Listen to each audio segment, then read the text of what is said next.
spent enough time talking about the guys that are going to be looking at a lump of coal under their Christmas tree this year. So, Brock, take us into the nice list. Let's kick it off with your boy, breakout pick. Tough to see that one coming. Well done, first overall pick. But breakout pick for the center position from Brock in the preseason, Macklin Celebrini. To my credit, he was drafted 152nd overall in fantasy, so it's a good pick. He has been a stud. Actually, in my league of record, my value pick on draft day was Nazem Kadri, and my breakout pick at center was Macklin Celebrini. And those are my literal two centers in that league, and it's working wonderfully. So they've both been really good. Celebrini has been especially unbelievable as of late.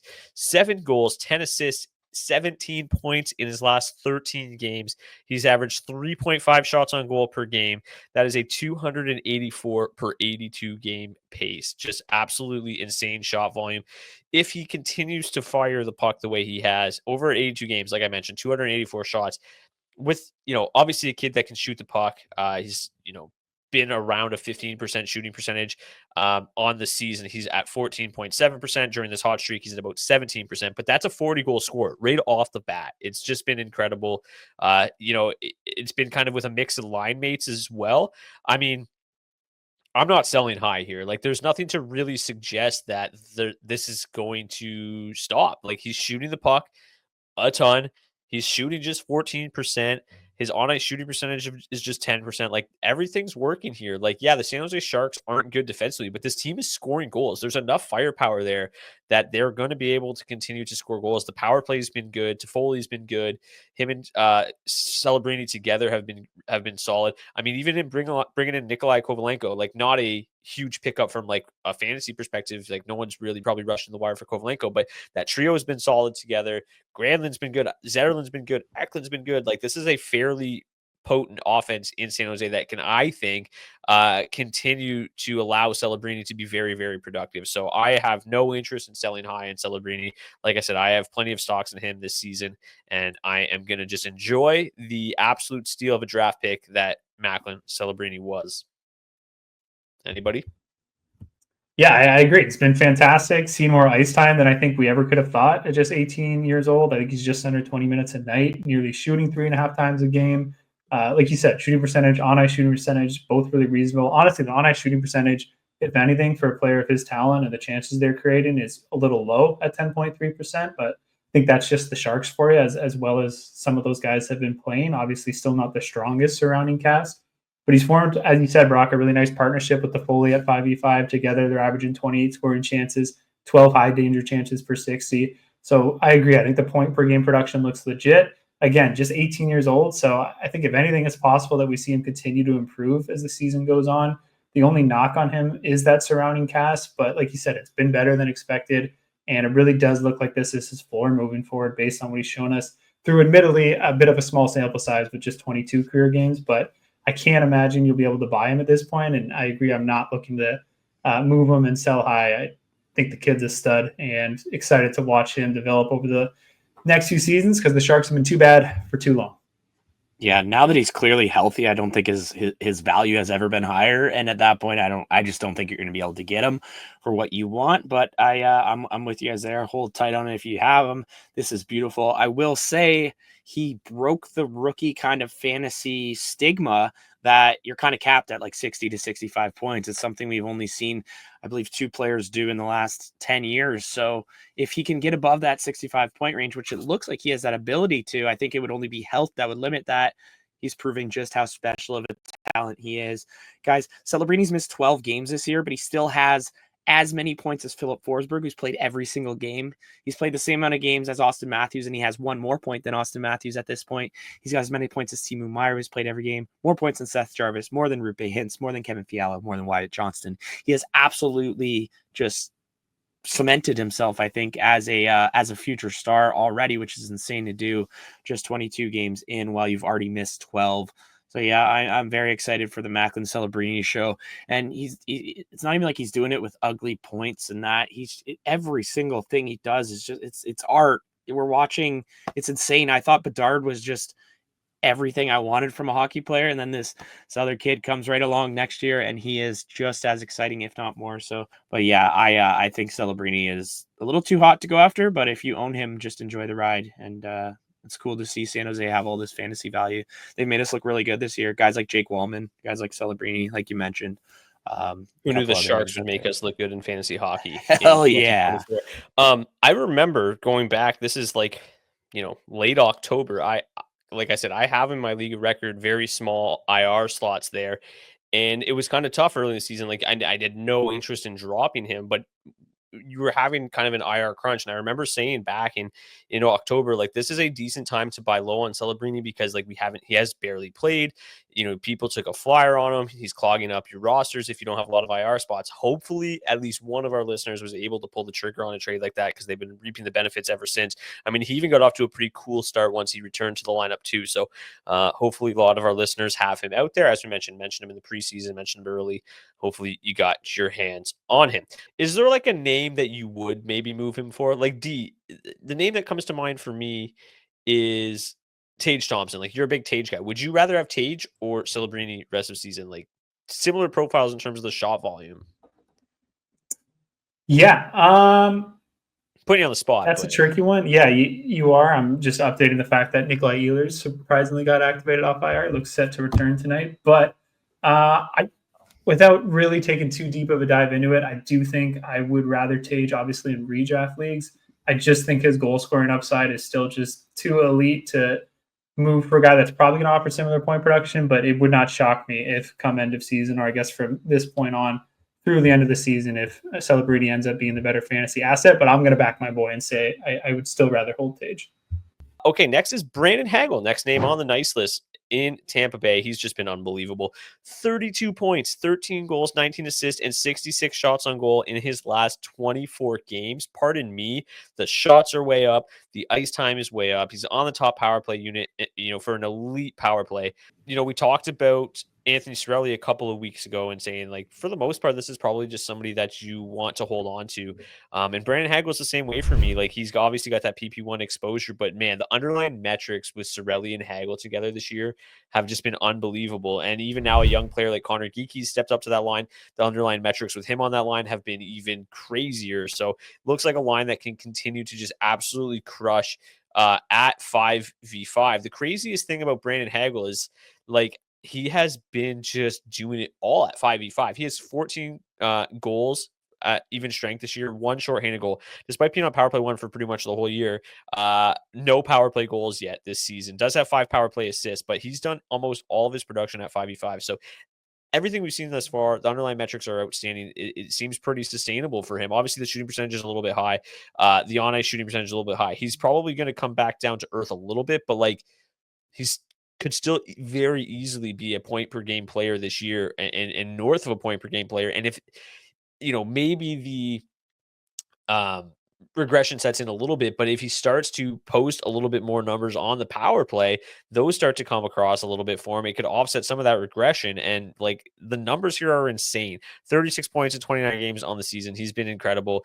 I certainly am not looking to sell high here whatsoever, but like, at this point, what would you be able to get in return? Like, I feel we talked about Martin Netchas a couple weeks ago, and I kind of riding it out, but like, I feel better about Hagel than I do Netchas rest of season.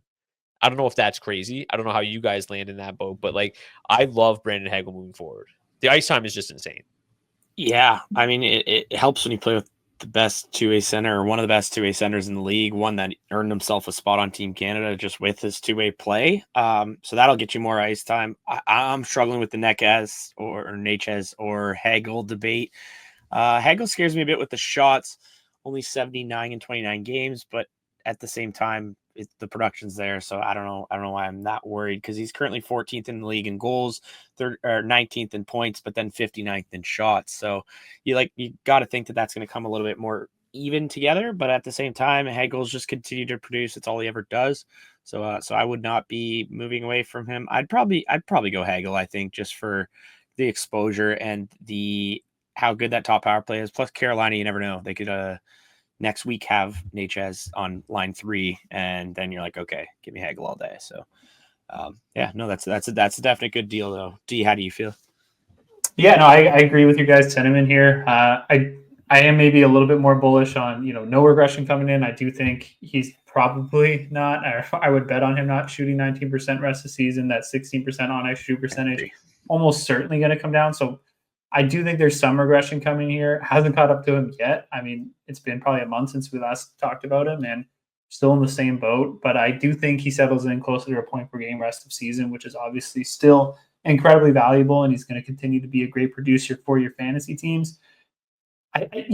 It's easy to say that I would look to shop around for someone who can more reliably maybe produce above a point per game, but we're talking about the biggest names in fantasy hockey or in hockey in general at that point.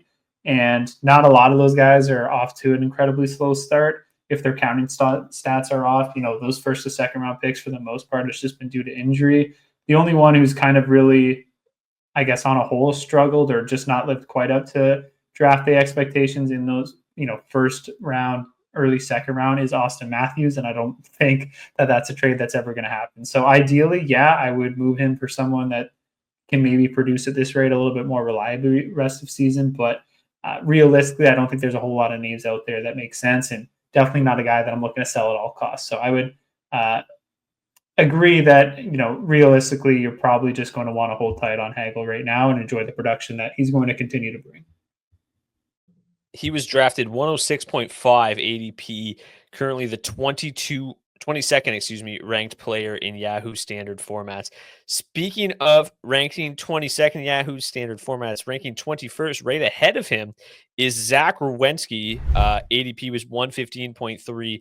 I wrote about Zach Werenski a bunch in my DFO draft kit as one of my favorite mid to late round targets. One of the guys that if you're going to not draft the D early, to wait on and get later. Just the goal production throughout his career has been remarkably consistent. Obviously, the knock on Werenski for the most part has just been kind of durability, right? Like only 13 games in 2023. He's missed a lot of time this year so far. He's played all 32 games for the Blue Jackets, 10 goals, 21 assists, 31 points in those 32 games. The shot volume is really what's just absolutely bonkers. In his last 19 games, he has 22 points, 7 goals, 15 assists, 67 shots on goal, 3.5 shots per game. So the same mark as we're getting out of Macklin Celebrini. He's also seen 2 more minutes time on ice than he saw a season ago. He's north of 26 minutes, playing more than basically anybody in the league. Against the Lightning the other night, he played over 30 minutes. I mean, the guy is just an absolute workhorse right now. It's interesting because it's like, we talked about him in the blind comparisons basically being like Quinn Hughes or Cale Makar. Now you've got him here. We just mentioned the durability concerns. Now he's playing 30 minutes. Is there any hesitation here with you guys with Werenski? And it's like, maybe let's try to move on before something goes wrong. I think that we've also seen that the Blue Jackets as a whole have started to cool off a little bit. I do worry that he's probably not going to obviously maintain this insane level of production, but with this shot volume, I mean, as long as he's healthy, he's going to be an absolute stud, top 5 defenseman, probably rest of season. So I'm not really looking to move him unless like it is just the ultimate deal. D, what do you think? Yeah, I would agree. I'm not too worried about the injury history. I mean, I put less stock into that than most. The data, doesn't really back up the notion that a player can or cannot be injury prone. Obviously, there's some extreme outliers to that, as with anything. But his injury history, it's kind of been a couple of freak things, right? It's not like one thing that keeps popping up. And obviously, he's 100% healthy this year right now. So I'm not going to move a guy that's been, probably the second best defenseman in fantasy hockey this season just because he might get injured, right? Anybody can get hurt at any given time. And you look at the underlying numbers, I agree. There's really no red flags here. It really seems like the Werenski breakout that we've kind of been waiting for a few years is finally here. The on-ice shoot percentage is 10.8%. The personal shoot percentage, it's a tad high, but really we're only talking about 2 to 3 goals above expected, so it's nothing too crazy. Again, as you said, Brock, he's just shooting the puck at a ridiculous rate. Seems like he never gets off the ice. Power play in the surrounding cast, yeah, they've taken a step back of late, but as a whole, it's been a lot better than we ever could have expected preseason. So I'm sitting tight on Werenski. I think he deserves all the presents he wants this Christmas. He's been that nice. And I would expect him to continue to be one of the best defensemen in fantasy hockey for the remainder of the season. So I just don't think the name value is there that you're going to get the return that it really justifies the production that you'd be dealing away. No, I agree. When Santa's looking at his list, Zach Werenski is the first name he's seeing up there because he deservedly is peaking that thing.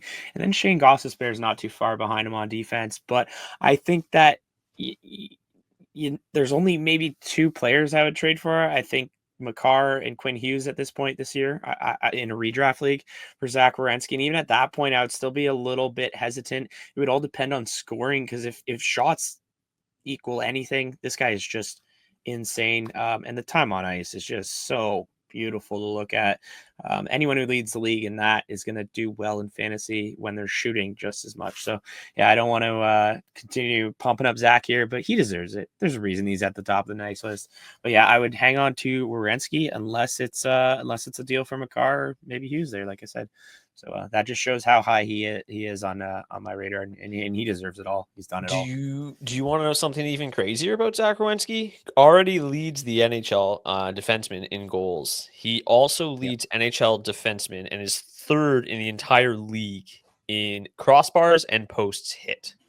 Should have so more. Like, I mean, to think that if he could have got lucky on a couple of those, I mean, just insane, right? We talked about that with Matthews last year, like had 69 goals and had led the league in posts and crossbars. Like it could have been insane. And Werenski, like it honestly could have been a little bit better, a couple inches away a few times from even more goals. And he already leads all defensemen in goals. So it's wild too. Those don't count as shots on goal. And he's, those numbers are already insane. So could add a few more. It's kind of crazy too. Like we've talked about how many underperforming D-men there was earlier in the show when we were talking about Heiskanen. So I think that just goes to show how much more value Werenski actually has this year. Because when those guys are underperforming, he's giving you almost forward or like top end forward production from a D spot. That's insanely huge. I think you got to ride it out.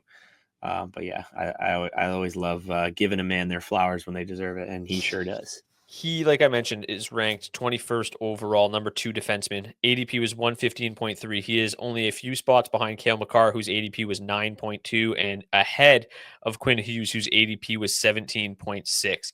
You would have to go all the way down to...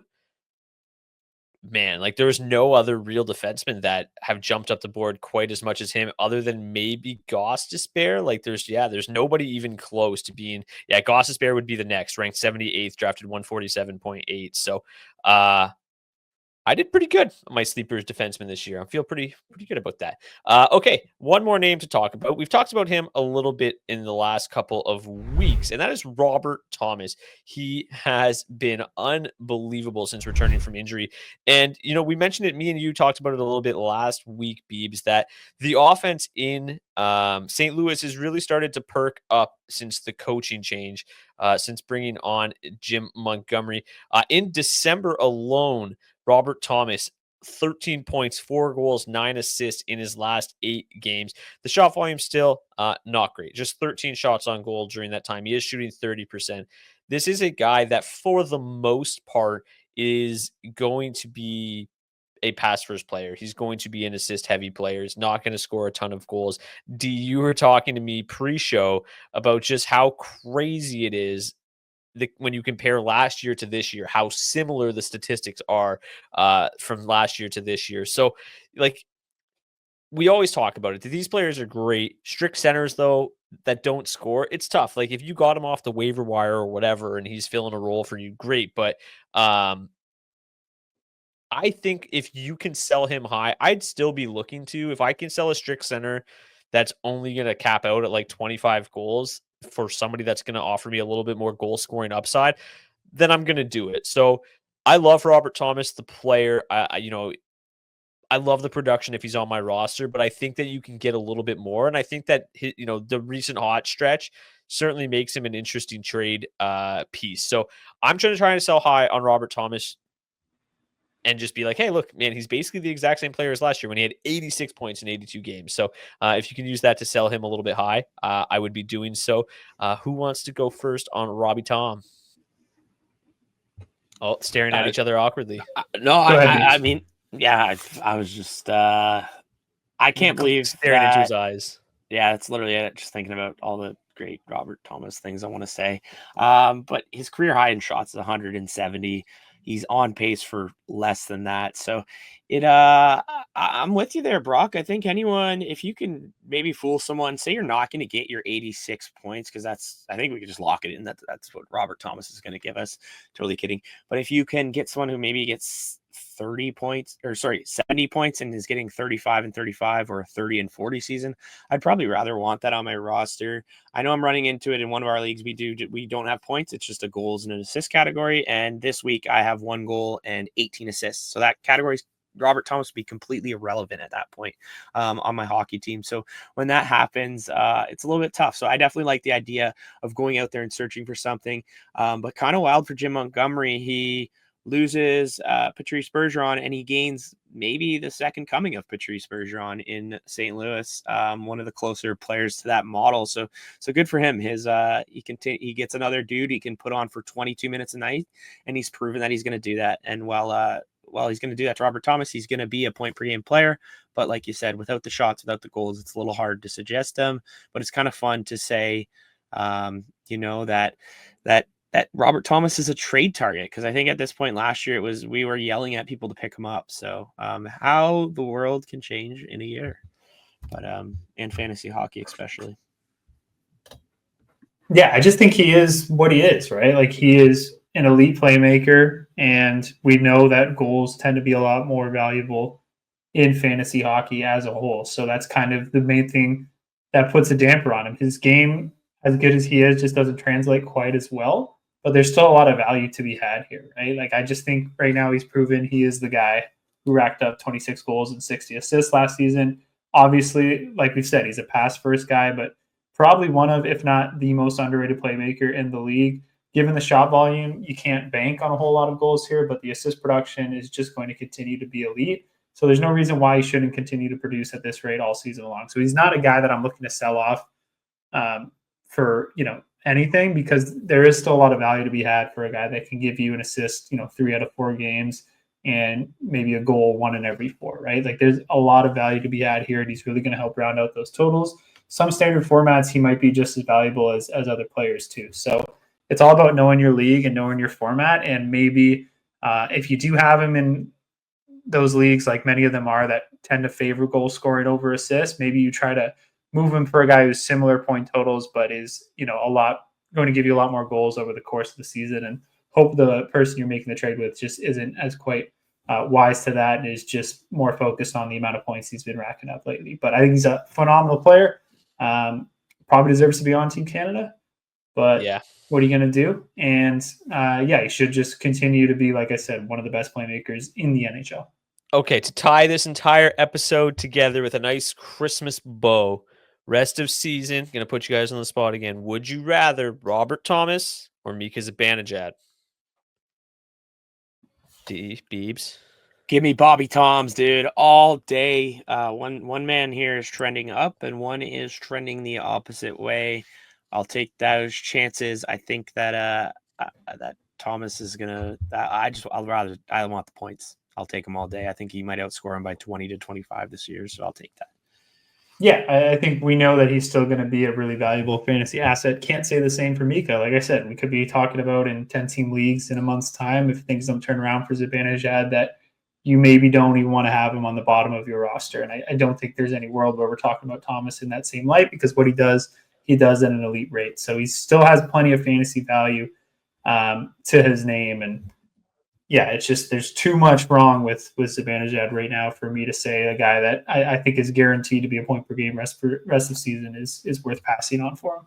Yes. Yeah, there's a reason one's on the naughty list, one's on the nice list, bro. There you go. Yeah, went 52 spots later than Zibanejad in ADP this year.